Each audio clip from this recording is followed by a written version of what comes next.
શું તમે પણ જીબલી સ્ટાઇલ ઇમેજ બનાવી રહ્યા છો? તો થઈ જાઓ સાવધાન.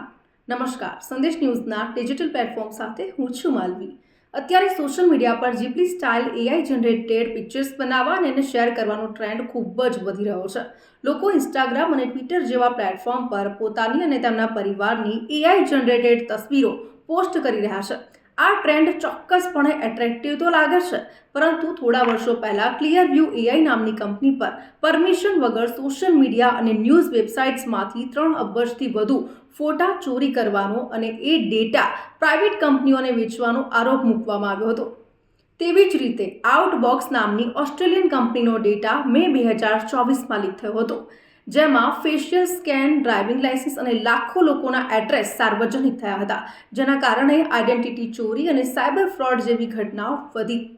તમને લાગતું હશે કે એઆઈ જનરેટેડ ફોટા માત્ર એન્ટરટેનમેન્ટનો સોર્સ છે, પરંતુ મેટા અને ગૂગલ જેવી મોટી ટેક કંપનીઓએ અગાઉ તેમના એઆઈ મોડલ્સને ટ્રેનિંગ આપવા માટે યુઝર્સના ફોટાનો ઉપયોગ કરવાના આરોપોનો સામનો કરવો પડ્યો છે.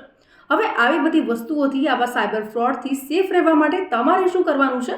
તો સાયબર એક્સપર્ટ્સનું કહેવું છે કે ડેટા લીક, ઓળખની ચોરી અને સાયબર ફ્રોડથી બચવા માટે આપણે પોતે જ એલર્ટ રહેવું પડશે. જ્યારે તમે એઆઈ એપ્સ પર તમારો ફોટો અપલોડ કરો તો આ વાતનું ખાસ ધ્યાન રાખજો. તમારી ઓળખને સુરક્ષિત રાખવા માટે કેટલીક ટિપ્સ આપી દો. એઆઈ એપ્સ પર તમારા ફોટા અપલોડ કરવાનું ટાળો. સોશિયલ મીડિયા પર હાઈ રિઝોલ્યુશન ફોટા શેર કરશો નહીં. ફેસ અનલોકને બદલે સ્ટ્રોંગ પાસવર્ડ અથવા પિનનો ઉપયોગ કરો. અનનોન એપને કેમેરા એક્સેસ આપવાનું ટાળો. તો આવા જ ઇન્ફોર્મેટિવ વિડીયોઝ જોવા માટે સંદેશ ન્યૂઝના ડિજિટલ પ્લેટફોર્મ સાથે જોડાયેલા રહો.